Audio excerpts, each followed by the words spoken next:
আয়েশা রাদিয়াল্লাহু তাআলা আনহা তিনি আল্লাহ নবীকে বলছেন, আল্লাহ নবী, আপনি উহুদের যুদ্ধে যত কষ্ট পেয়েছেন, আপনার দাঁত ভেঙে গিয়েছিল, কাফেরেরা মেরেছিল, উহুদের যুদ্ধে আপনি যত কষ্ট পেয়েছেন মনে হয় অন্য কোনো জায়গায় আপনি আর এত কষ্ট পাননি। আল্লাহ নবী তখন বলছেন, না আয়েশা, আমি এর চাইতেও এক জায়গায় অনেক কষ্ট পেয়েছি। আমি উহুদের যুদ্ধে ছিলাম, আমার আত্মীয় স্বজন ছিল, হযরত আবু বকর রাদিয়াল্লাহু তাআলা আনহু ছিল, হযরত ওমর ফারুক রাদিয়াল্লাহু তাআলা আনহু ছিল, কিন্তু আমি এর চাইতে একটা জায়গায় বেশি কষ্ট পেয়েছি যেখানে আমার আত্মীয় স্বজন কেউ ছিল না, সেটা হচ্ছে তায়েফে।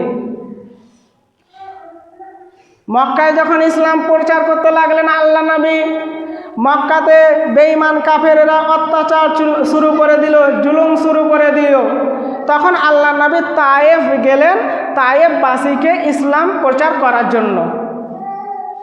বিশ্বনবী বের হলেন যায়েদ ইবনু হারিসা রাদিয়াল্লাহু তাআলা আনহুকে নিয়ে। আল্লাহ নবী যখন তায়েফের ময়দানে গেলেন, বড় বড় তিনজন নেতাকে আল্লাহ নবী দাওয়াত দিলেন। তারা আল্লাহর নবীকে দেখে একজন বলছে তাকে দেখতেই মন চায় না, একজন বলছে আল্লাহ কি তোমাকেই রাসূল বানিয়েছে, একজন বলছে কুরাইশ বংশ ছাড়া আর কি কোনো বংশ ছিল না। তারা আল্লাহ নবীকে অমান্য করে অপমান করে দিল।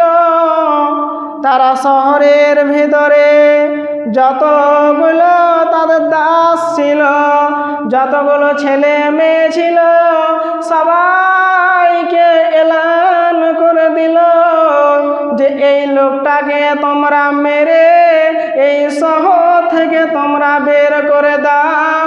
সবাই ছোট ছেলে বড় ছেলে ঢেল পাথর নিয়ে আল্লাহর নবীকে মারতে লাগলেন। আল্লাহর নবীর সাথে যায়েদ আছে, আল্লাহর নবীকে মারতে লাগলেন। আল্লাহর নবী রক্তে রক্তান্ত হয়ে গেলেন। ওই অবস্থায় আল্লাহর নবী তায়েফ থেকে বের হয়ে চলে আসলেন। আল্লাহর নবী এসে এমন অবস্থায় বেহুশ হয়ে গেলেন। জ্ঞান ফেরার পরে আল্লাহর নবী দেখছে যে আসমানে এক ঝাঁক মেঘ যেন আল্লাহর নবীকে ছায়া করছে।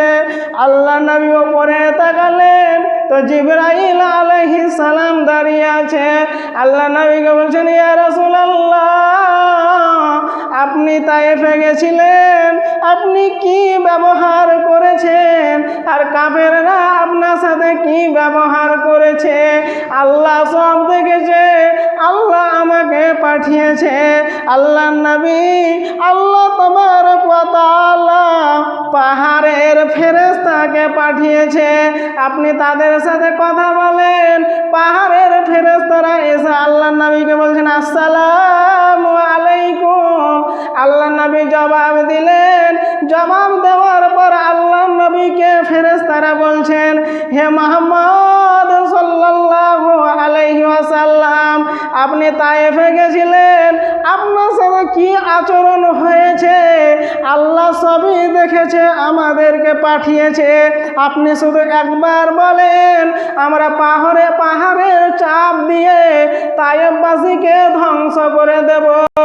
আল্লাহ নবী এত কষ্ট পাওয়ার পরেও আল্লাহ নবী ফেরেশতাকে বলছেন, না না না, তাদেরকে মারতে হবে না, ছেড়ে দাও। তাদের ভিতর থেকে এমন সন্তান জন্ম হবে যারা আল্লাহর ইবাদত করবে, যারা আল্লাহর সাথে শিরিক করবে না। অতএব ফেরেশতা, তোমরা তায়েফবাসীকে ধ্বংস করিও না। এত কষ্ট পাওয়ার পরেও আল্লাহ নবীর কাছে এত বড় একটা সুযোগ আসার পরেও আল্লাহ নবী তাদেরকে ধ্বংস করেনি। একবার যদি আল্লাহ নবী বলতেন যে ধ্বংস করে দাও, তাহলে ফেরেশতারা পাহাড় দিয়ে তাদেরকে চাপিয়ে তাদেরকে ধ্বংস করে দিত।